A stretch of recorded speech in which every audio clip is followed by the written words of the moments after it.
Ladies and gentlemen, please welcome to James Cameron. I almost bailed on being a filmmaker. It's about sitting in that big dark room with all those other people you don't know, and something's gonna come up on that screen that's gonna take you somewhere. I'm the king of the world! And welcome back to James Cameron 101. Today is a exciting episode here on the podcast. We are going to be talking about Piranha II, The Spawning, or as it's known in some other areas of the world, Flying Killers. Whatever you call this film, I'm very excited to cover this particular one here on the podcast because this is a pretty unique part of Cameron's filmography, and not a lot has been talked about when it comes to Piranha 2. We're here to talk about it, and we're not doing it alone. I have a very special guest from the film itself. Her name is Carole Davis. She played Jay. We're gonna ask Carole about it because I'm pretty sure the character's name is never mentioned in the film. I just watched the film the other day. I don't recall hearing her character's name mentioned in the film. So, but in the credits, Jai. So Jay, I think that's how we're gonna land on it today. She's gonna be joining us here in just a second, as well as I have a special video recording from Allan Apone, who is one of the Piranha effects guys who worked on the design and the sculpting and everything of the flying piranhas. He wasn't able to join, but he did record a special video that we'll be playing here shortly. So all the introductions out of the way, please help me welcome to the podcast, Carole Davis. Hi, how are you? Good to meet you. I know we had some technical issues we worked through. We did. But Yeah. I was getting nervous there. Kind of reminiscent of the technical issues that we faced on Piranha II, The Spawning. We had a lot of technical issues on that movie. Ooh. Oh, geez. All right. Well, then I guess it's fitting that it carried forward here. So absolutely. When you think of Piranha 2, because this was your first film, right? No. No, I did a film before that. Yeah, back in the Illyrian age. What was that called? Because I thought Wikipedia says this is your feature film debut, but I guess Wikipedia also says that I'm the mother-in-law of what's his name, Simon Cowell. I mean, Wikipedia is wrong on so many things. It says that I'm another Carole Davis. And it says that I have a child named Lauren Silverman. I have no children. Oh, so geez. It's very odd. Wikipedia, don't believe everything you read. There we go. So what was the name the of the only thing that's true is everything in Piranha 2 is absolutely true. The CIA did build those fish to go and do what they did and to wreak havoc and to destroy the world. Yeah. But what was the name of the first film that you did? It was called COD. COD. Okay. With Jack Lemmon's son, Chris Lemmon. Okay. Interesting. Yeah. But this is, I mean, obviously, I think this one stands out just because the fact that Cameron is associated to it, right? Like amongst your filmography, this is sort of like I think a highlight, for good or for worse, whatever, like however you want to view it. I know it's not a critically acclaimed film, but I personally think it's a better film than the first Piranha, and I marathoned both of them this past week in preparation for this. Never seen either of them. Checked out the first one. Wasn't crazy about it. I was like, all right, well, what does that mean Piranha 2 is going to be? And trying to put my Cameron fandom aside here, I think it's just a better film in terms of the premise, because they're both absurd, but well, sure. But the fact that they're actually this time flying and they're not just stuck in the water makes it more just more of that B movie kind of fun that you're probably looking for. Lance Henriksen makes it very watchable. You make it very watchable. There's a lot of people. Trisha O'Neill. So how do you feel about it being in your filmography? Are you proud of it? Are you like, eh? It was a time in my life when I was doing pictures to go to locales. So I would do bad movies to go to great locales rather than good movies here in Hollywood. And that was my MO at the time. I was a hedonist. And so I did that movie for the sheer desire to spend 3 months in the Caribbean and learn how to scuba dive. Wow. So my reasons for doing the movie are very different than most people. Right. I did all my movies that way for a while, where I just wanted to enjoy my life, I mean, and that's I did. I mean, that's a great reason. It's definitely a and that's I think another reason I think it's a better film is the fact that it's in the Caribbean. It's a much more exotic location. I don't even It know was where in the several locations. It was in Ocho Rios, Jamaica, which was an area. I mean, I've always loved Jamaica, and I've been going to Jamaica my entire life. I think it's maybe one of the most beautiful places in the world. And the opportunity to go and spend a few months in Jamaica and live there was to me all I needed. You know, that and be paid to be there. It's like bonus. right. So it was there in the Cayman Islands, and it's where I learned how to dive, and I became a diver after that. You know, doing wreck dives and everything. So for me, the experience was more than merely cinematic or a movie CV. For me, it was a life experience and learning a really important skill, diving. You know, I got my PADI license after that, and then subsequently became a rescue diver. And so for me, this was the gateway to a whole other underwater world for me, other than just doing that movie. I Right, right. also I also had a personal experience there that made that movie great for me, and that was I fell madly in love with the DP's assistant, an Italian communist, who at the end of the movie took me back to his olive farm in Tuscany and put me to work. And I was loading donkeys with olives and carrying all these heavy bags of olives up the hill to the press, and then was just berated for being a filthy capitalist actress. And so I left there. But the movie for me has it. There are so many experiences associated with that movie. Right. It's hard to describe personally for me. Now, is the character name Jay or Jai? Do The you know? character had a name on paper that was never used in the actual script. I Right. mean, in the actual shooting script. I don't think we ever uttered my name. And most of everything that I uttered was a scream or a guttural reaction to having my neck destroyed with a fake esophagus and fake blood coming out. Um, you know, let's face it, it's not it's not a 1945 Billy Wilder movie Right. with great dialogue. Let's face it. Speaking of the dialogue, can you because this is something that's very like I'm very aware of this when it happens in a film. This film Mhm. seemed like it had a lot of ADR. Are you able to I didn't do any of that.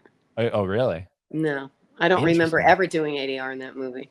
Interesting, because a lot of it just seems like it's not actually the real captured, in camera kind of vocals. It seems like a lot of it was dubbed over. Did they dub my voice? I haven't seen it in a really long time. I mean, if you want to watch it and confirm it, but it did seem like Don't even make me don't make me watch it. it seemed like, I mean, I don't know. I can't say anything. I mean, I was hoping you would confirm it or not, but it did seem like I even you can't were. confirm nor deny ADR on Piranha 2. I apologize deeply. Can you confirm or deny how much Cameron actually worked on this film? He worked a little bit on the film until he got fired. There we go. Yeah. And that's usually what you hear. But I mean, I know there's varying reports of like who actually should this be credited to? Who do you think I mean, should it be Cameron? Uh, that's a really difficult question to answer. He directed half the movie. He I thought he did a really good job. I can tell what he did and what our producer Ovidio Asinitis did. Because Ovidio Asinitis, the Greek Italian, came in and took over. because of a budgeting issue. We were over budget and we were late. And I was thrilled with that aspect of it. You know, I love being over budget because it just means you're doing things better. And late, more time in Jamaica. Right. So, but he got fired for wanting to be a really good filmmaker. That's the takeaway for me. Is that the reason that he got fired was because he was serious about his shots, and he wanted to set up his shots in a certain way, and he demanded excellence from a crew, above the line, below the line, that he also demanded of himself. He was a very methodical, thoughtful, analytical shot designer. And he was that way then, even with no budget and really not that much to work with except beautiful scenery and an eager group of people who wanted to go along for the ride for different, for varying reasons. Right.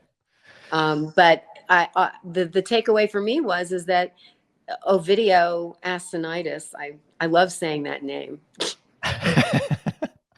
And he was kind of an Asinitis. Came in to save the day with his cape. But I don't think he could save the movie. He just tried to finish what Jim Cameron had started, and just did the shooting script and did what he could. But he did not maintain the respect of the crew. He did not maintain the respect of our cast, and he was unable to wrangle all the extras that we used. And I think there was a little bit of the mutiny on the bounty kind of situation there when Ovidio took over. I think people were loyal to James Cameron, and some people didn't care, but other people cared very deeply. And so, yeah, it was mutiny in the Caymans. Yeah, because there's a lot of great stories that come from this film. This is the film that apparently, as he was over, editing or putting the film together, and there's even disputes on who had final cut on this film and all that stuff. But he had the fever dream, right, when he was working on Piranha that gave us the Terminator just a couple years later. That's what he says. So for better or for worse, again, Piranha 2, whatever you want to say about the quality, and I'm talking to the audience as they're listening and watching this, whatever you want to say about the quality of the film, Carole, very, very politely saying it's not a Billy Wilder film, so don't expect that. But it is a fun romp movie, just absurd. And it did give us, just a couple years later, thanks to probably the hell that he was experiencing on the film, he got us the Terminator. So it is it's a very interesting film to watch, I must say, having watched it for the first time just a couple days ago. If out of all the scenes you filmed, what is the one that you had the most fun that you can remember filming? There are two scenes that I remember. No, three. There were three scenes that were memorable for me as a professional in this business. One of them was the prosthetics.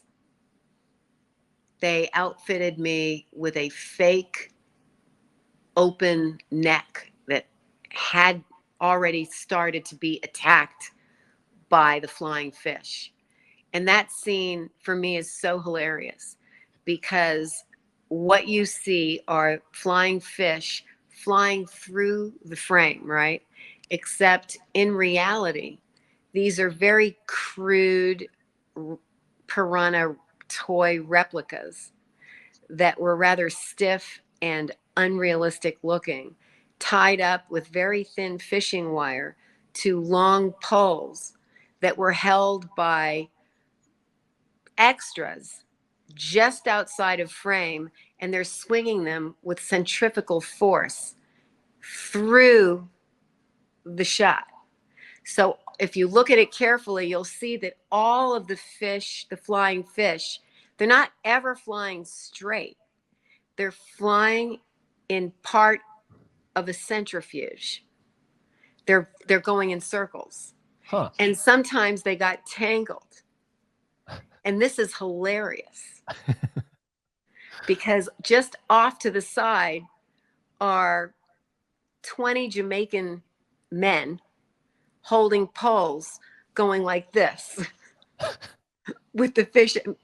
It was very primitive filmmaking. I felt like we were in the 1920s on a Buster Keaton movie because we didn't really have the budget to do this. And this was before we had all the CGI stuff and everything. Right. So I knew at the time that we were making a Buster Keaton movie and that the main focus was to really enjoy it and just to have a lot of fun. A lot of fun. One thing that wasn't fun about that scene is before they outfit me with the fake esophagus that was also attached off camera to a tube that brought gallons of fake blood under my bathing suit and up in a tight one shot up through, because the one shot you don't see the tube with the blood coming from the barrels that they kept filling and pumping through my neck. That was really bloody to watch. And while it was happening, there was a guy off camera with a long stick, and the fish was at the end of the stick. And I ended up with pretty severe hematomas underneath that from being jabbed in the neck by this very zealous Jamaican extra who was just following orders, having the fish look like he was biting me. But it was quite painful. Wow. So that's memorable. So when I'm screaming, I'm really screaming. As I was watching it, I was hoping, kind of fingers crossed. I was like, all right, let's hope you make it through this whole film. I didn't, have anything spoiled for me. I didn't know who lived, who died. Right. And I was like, please, let's get her to the end. And Did you then, want me to live? Of course, absolutely. You Yeah. wanted me to live? Oh, that's nice of you. I'm sure there are a lot of people out there who are hoping I'd die.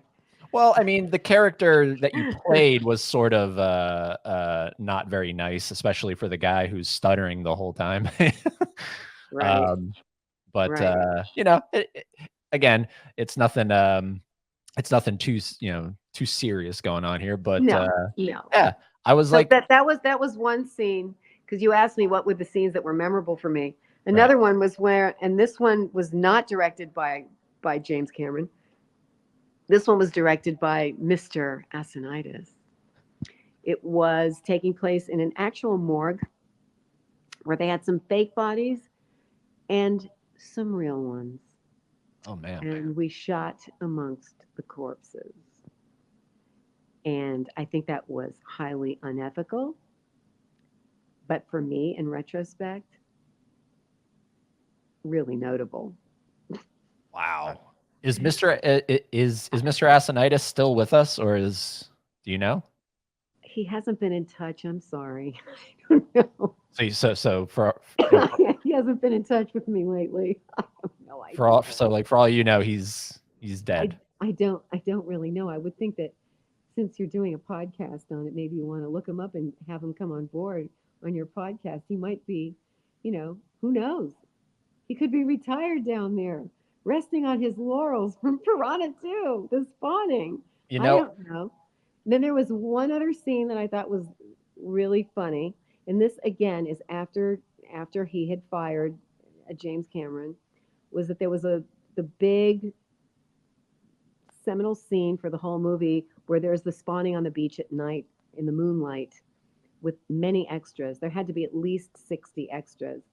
And Mr. Asinitis comes out and he is attempting to direct the extras who had been working already a 10, 12-hour day, who were tired and bored and wanted to go home. I don't know what they were getting paid. I'm sure not enough.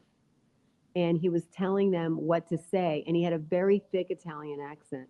And he wanted them to say, because it was the night of the spawning, where all the fish were going to spawn. And he wanted the extras to say, "We want the fish. We want the fish," to all Okay. these extras who were local. And so he came out with the big loudspeaker and he goes, "All right, everybody say after me, we wanted a fish. We wanted a fish." And so you have people from the Caribbean who have their own beautiful accent trying to imitate Asinitis, who is a Greek Italian, to say, "We wanted a fish." It's so insane. Wow. So crazy. Well, I did. He is apparently still with us. Okay. So there you go. Okay, You'll but have again, yeah. that's according to Wikipedia. So take that with a grain of salt. But no, back to what you said about how I should have gotten him on here. I will say, because I reach out to everybody that I get on this podcast, from Titanic and Terminator and Avatar, whatever. I do all the reaching out. Piranha 2 is probably the hardest film to reach out to anybody associated with this film. I don't know why. I mean, Trisha O'Neill, as far as I know, I of course looked for her because she's the main character in the film. Couldn't find her. A lot of the production people are kind of hard to find, like the behind the scenes, but somebody who was not hard to find, and I'm going to play his clip now. You'll be able to see it and hear it as well. Is Allan Apone. He worked on the sculpting and everything of the piranha effects, and he sent in this clip for us to watch here. So here we go. Hi, this is Allan Apone. I worked with Jim Cameron first on Galaxy of Terror with Roger Corman's, where we became friends, and from there, Jim asked me to work on Piranha 2 for him. So myself and my company, Makeup and Effects Labs, developed a prototype for the flying piranha fish. Working with Jim was a hoot. He's quite a diligent taskmaster, as I'm sure everybody knows, but to be able to work with somebody who has a clear vision of what they want is always a plus. We went through many ups and downs with the prototype. So unfortunately, we didn't get to work the show, but we built the prototype for it, did the mechanics as well as the sculptures and stuff out of Makeup and Effects Laboratories. But it was fun. Working with Jim is always a pleasure. I've worked with him over the years on some of his other projects, like True Lies, which we built a bunch of things for that show. But anyway, our paths have never crossed again, and I always appreciated him naming one of the characters in Aliens for me. That's always like the huge plus in my resume. Anyway, that's what we did. There we go. There we go. Speaking of crossing paths, thanks to Alan saying that, have you ever crossed paths with Cameron since? No, but I'm really impressed that he decided to become an environmentalist, which I've been for over 25 years. I became an animal rights activist and a vegan, of course, an ethical vegan. And I was just delighted to see that he is smart enough to go that way and to stop participating in cruelty to animals and violence against the environment. And I'm not surprised that somebody that smart would go ahead and become vegan and turn everyone else vegan around him. It's impressive, and it shows what kind of guy he is. Right. Yeah, I mean, that is definitely something that, Yeah, especially he cares deeply about animals, as do I, and cares deeply about the environment, as I do. And I just say, kudos to him for coming to that realization, albeit very late, but he did. Right. And obviously you look at the Avatar films, those are really kind of where he's focused now, with the messages that those films hold and kind of. He's got a platform, and I think he influenced Arnold Schwarzenegger again with that as well. And these people have big, giant platforms. So the work that he's doing with cinema is super important for influencing people towards a life of nonviolence against animals and the environment. And I'm really grateful for that.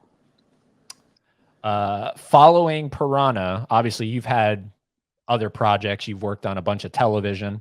Piranha 2 aside, what is something that you're, and I'm assuming you're proud of Piranha, but something other than Piranha, what is like the standout credit in your filmography that you would like to point others toward? My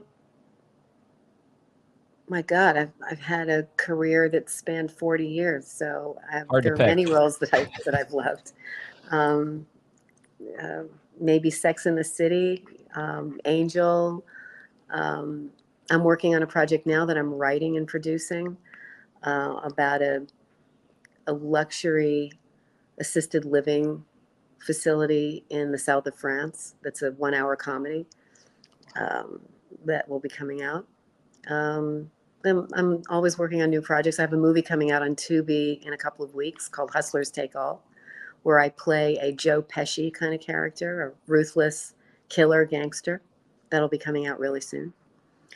Yeah, I mean, I'm enjoying the career that I've had, and I think the best is yet to come. There we go. There we go. Yeah. And before we wrap it up here, we want to keep it right around the 30-minute mark. Before I let you go, I always ask every guest that's new to the podcast, what is, and put your affiliation with the film aside, what is your favorite, although I don't know that you would pick this, what is your favorite James Cameron film of all time? Obviously the one I was in.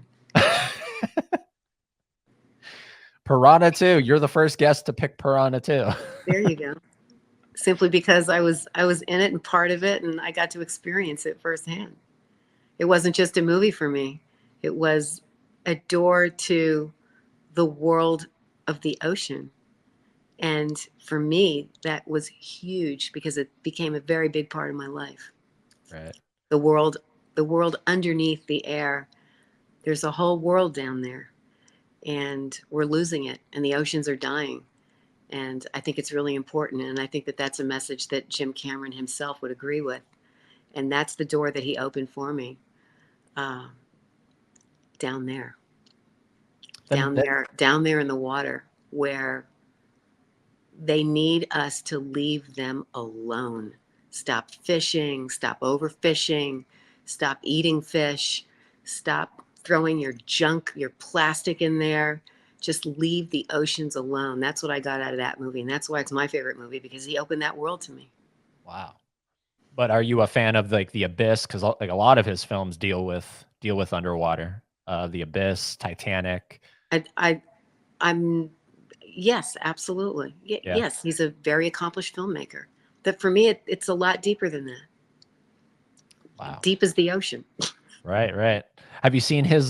He did I think in 2014, somewhere around there, he did a deep sea challenge. Did you see that, where he went down to the Marianas Trench? Mm-hmm.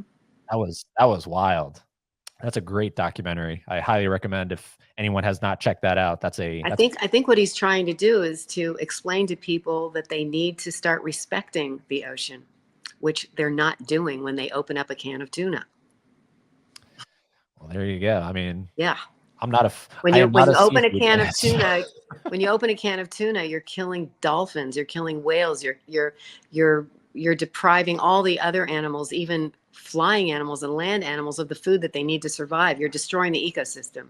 And I think that's what he's trying to say with these movies. I know that's what he's trying to say with these movies and documentaries. And people need to know that it's not just entertainment. There's a very serious message in there to stop fucking with our planet. Oh, there's the PG-13 right there. You got the one F in there. No, for anyone that is curious, because you are very passionate about this, what is the first step to take to get into the life of being a vegan? If somebody is curious, wants to get into it, what is your advice?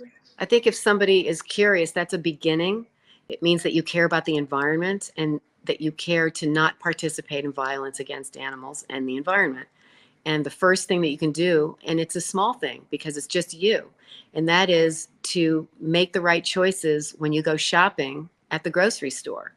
and buy what grows and what doesn't scream for its mother. Just buy plants. You can live on plants. I've been vegan for 25 years. You don't need that stuff. You really don't. And just think about the planet, think about your health, and stop buying that stuff. And if you can't do it cold turkey, do it incrementally. Look at some of those movies: Knives Over Forks, You Are What You Eat, What the Health, Cowspiracy. These are all great movies to look at just to get you started about how to stop destroying the environment with your food choices.